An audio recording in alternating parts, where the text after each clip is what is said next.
Hey, what's going on, guys? It's John back with another video, and today I'm actually going to be doing a retake of the Promises tutorial that I did yesterday. After rewatching that video myself, I saw that there was some missed opportunities where I could have explained some things a little bit better and taken my time more with it. So as of this time, you won't be able to find that video. I have taken it down, and this video will be replacing it. So we're going to go through this song again. And this time I'm going to take my time with it. And this time I'm going to focus more on just showing you the different voicings and going through some of my thought process on why I'm choosing these voices. But let's go on ahead and get started.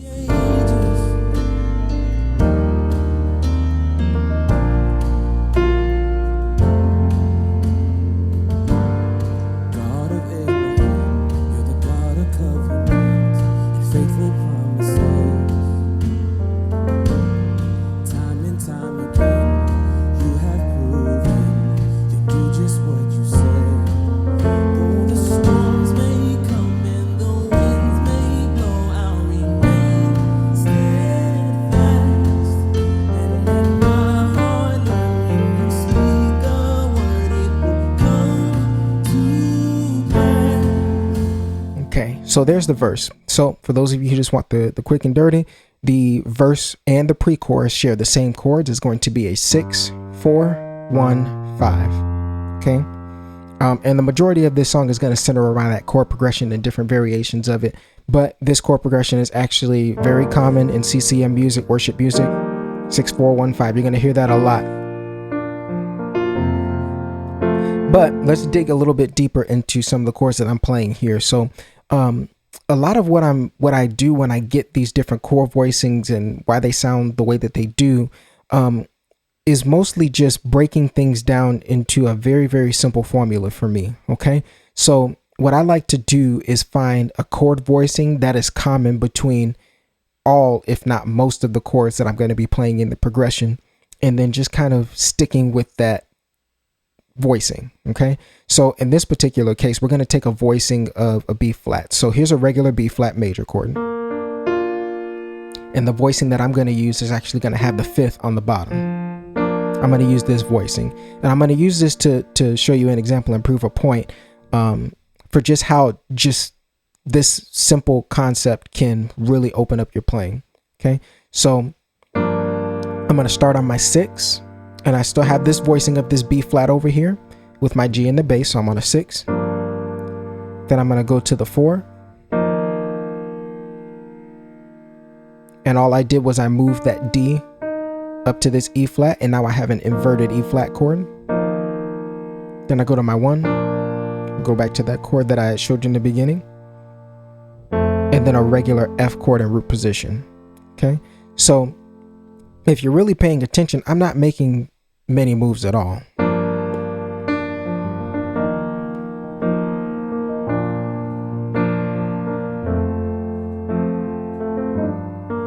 Okay, now another thing that goes into that is also playing with feel. You have to play with a certain kind of feel. That's something that I really can't teach it. It comes kind of just with you listening to music, listening to, in this case, the piano player that's playing this song, and kind of hearing the flow, kind of hearing what he's doing.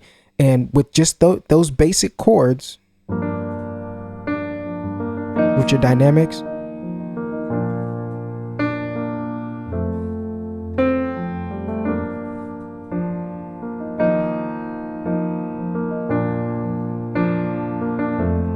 okay, so I'm pretty much only playing 2 chords essentially. I'm playing this B flat. When I go to the 4, I raise it up by 1, but essentially there's not that much of a difference. When I go to my 1, I go back to that same chord, and then when I go to the 4, when I go to the 5, I'm just playing this regular F triad. Okay, that's the basic version. You can get away with doing that, and I mean, it sounds perfectly fine. Now that's gonna sound completely different if I just played, you know, the normal chords going through. So I'll play you a version of me just playing the chords in root position, and then I'm going to play you that same version for the sake of comparison with just the basic chords that I was showing you. So here's every chord in root position.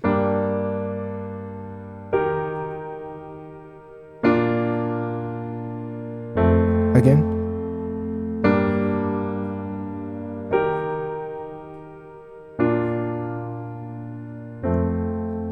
Now I'm going to play it in that exact same fashion, just chording, but with the chords that I showed you just a few minutes ago.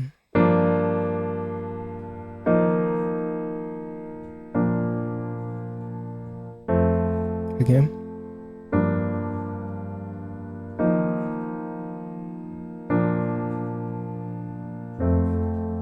Sounds much different than just playing all the chords in root position. So technically you would be correct in playing those chords all in root position.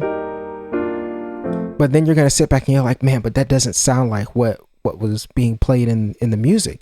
And the reason for that is all about voice leading and knowing how to voice your chords. Okay. Voice leading is essentially whenever we play a chord as a piano player, we want to voice our chord in such a way where the melody is going to be at the top of the chord. Or if we're not, trying to voice lead with the melody, what we want to do is make sure that the notes that are at the top of the chord, the top being farthest to the right, that they mesh well together with what the singer is singing. So if we're just in root position, the problem over here is that this chord sounds a little bit too bright.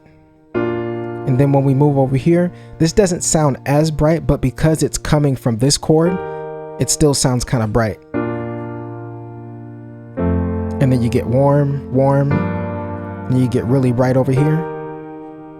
So that's a little bit of an opportunity for you to sit back and say, okay, it's a little bit bright when I go to that E flat. So how can I adjust that?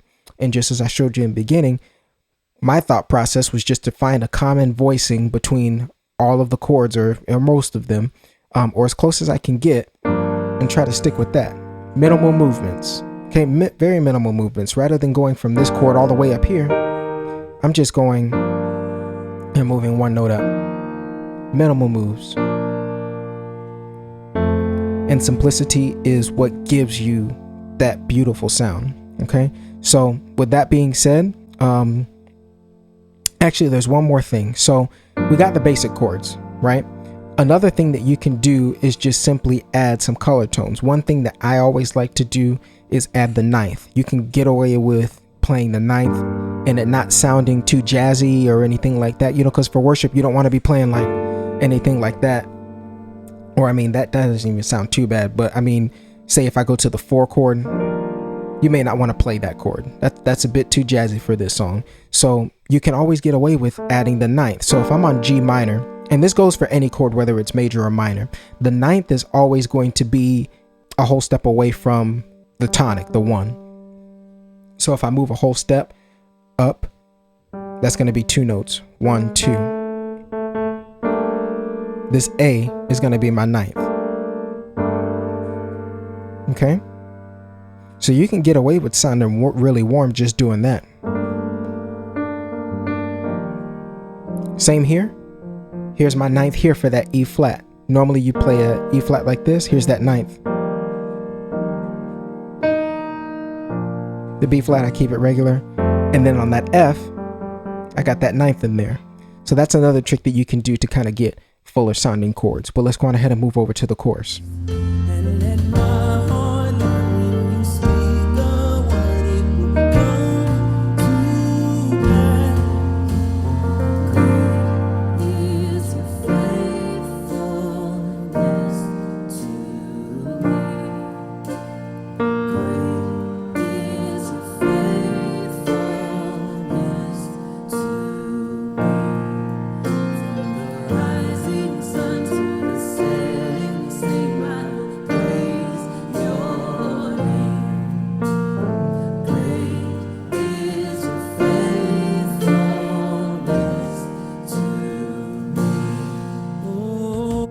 Okay, so that was the chorus.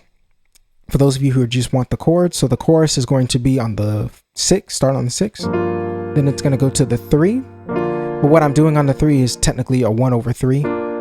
So it's going to go 6, 1 over 3, to the 4, to the 1. And one thing that you can do if you're playing it a couple of times over is when you're on the 1 and you want to get back to the 6, you can do a 5 over 7 5 over 7 to the 6. Okay, so 6, 1 over 3, 4, back to the 1, and then you can do a 5/7 to lead back if you want to. So we're going to go and dissect the chords that I'm playing in this section of the song. So when I'm here on this G minor, one thing that I'm doing for this version is that I'm adding the 7th up here. And then in my right hand, I'm doubling up on F and C. I'm sorry, G and D. Okay. And the reason why I'm doing that is because rather than playing this like I did in the first part, the chorus is a little bit more opened up. The melody opens up more because they're doing that melody note up there is moving up. So I want to try to be as close to that note as I can. So I'm playing this minor 7 so that I can reach this note easier. And it's good voice leading because then this note is going to lead to that one a lot easier. Okay. So I'm on that 6. See how it follows that melody?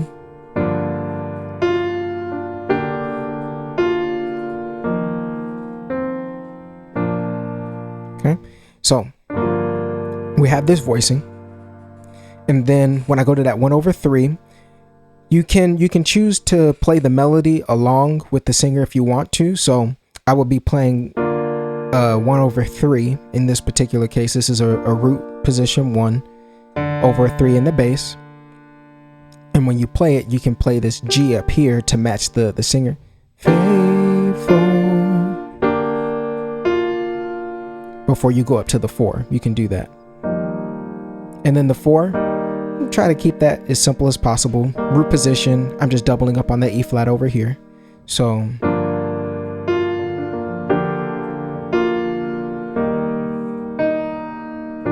and then the 1 is the same thing. Root position, and I'm doubling up on that F down here. So very, very, very simple for the chorus.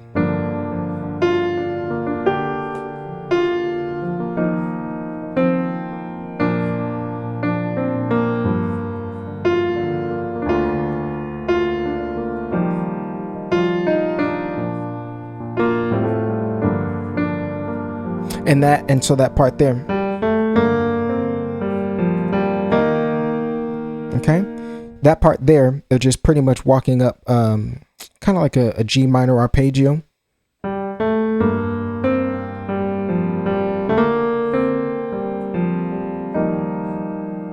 Okay, just those 3 notes there. Da, da, da, da, da. Oh, sorry. And that F leads it back in.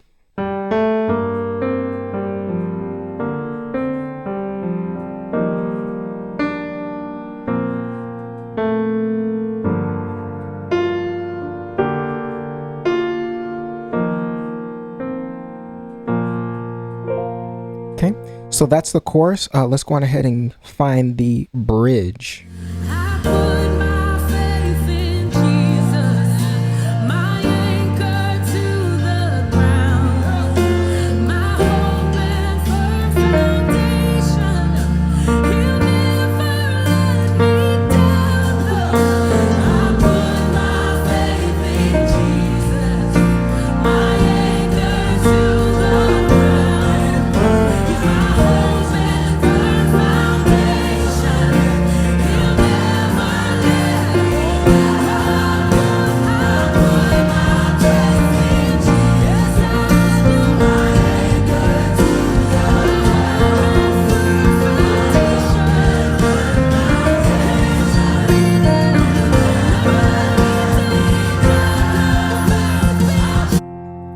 So what's happening there on the bridge is that there's basically 2 versions of the chord progression. So we start on the 4, then we go to the 1, then the 6, then the 5, then here's the second chord progression. You go to the 4, 1/3, 6, 5.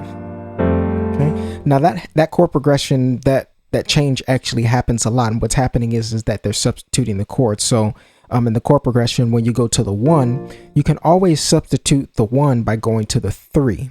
Okay, that 1-3 relationship is a good substitute whenever you're trying to figure out what you can do different. Because I mean, playing the same thing over and over again, can get boring sometimes. So sometimes adding in an alternate chord, substituting it, kind of just revitalizes the chord progression. So in this particular case, they're substituting the 1 for the 3 on the second go around.